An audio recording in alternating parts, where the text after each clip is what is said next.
சென்னை மாவட்டம் முழுவதும் சைக்கிளில் சென்றே கழக பணியாற்றி வந்த அண்ணன் ஆயிரம் விளக்கு உசேன் அவர்களுக்கு ஸ்கூட்டர் பரிசாக தர வேண்டும் என்று ஆயிரம் விளக்கு பகுதி கழக நண்பர்கள் விரும்பினர். அந்த பகுதியின் பிரதிநிதியும் மாவட்ட பிரதிநிதியுமான தளபதி மு.க.ஸ்டாலின் அவர்களும் விரும்பினார். எனவே இந்த நிதிக்குழுவிற்கு தளபதியை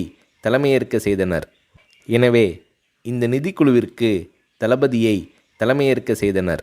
அந்த சமயத்தில் பெரியார் திடலில் ஒரு செயற்குழு நடைபெற்றது. அந்த செயற்குழுவிற்கு வருகை தந்தவர்களின் நன்கொடை ரசீதுகளை தானே கொண்டு போய் கொடுத்து வசூல் செய்தார் தளபதி. இப்படி பல்வேறு கழக நண்பர்களிடம் வசூல் செய்து ஆயிரம் விளக்கு பகுதி கழகத்தின் சார்பில் தலைவர் கலைஞர் அவர்களிடம் நிதி வழங்கப்பட்டது. தளபதி மு.க.ஸ்டாலின் அவர்கள் முயற்சியால் பகுதி செயலாளர் எஸ்.ஏ.எம். உசேன் அவர்களுக்கு கழக தலைவர் கலைஞர் அவர்கள் ஸ்கூட்டர் ஒன்றை பரிசாக அளித்து அதன் சாவியை உசேன் அவர்களிடம் ஒப்படைத்து உரையாற்றினார்.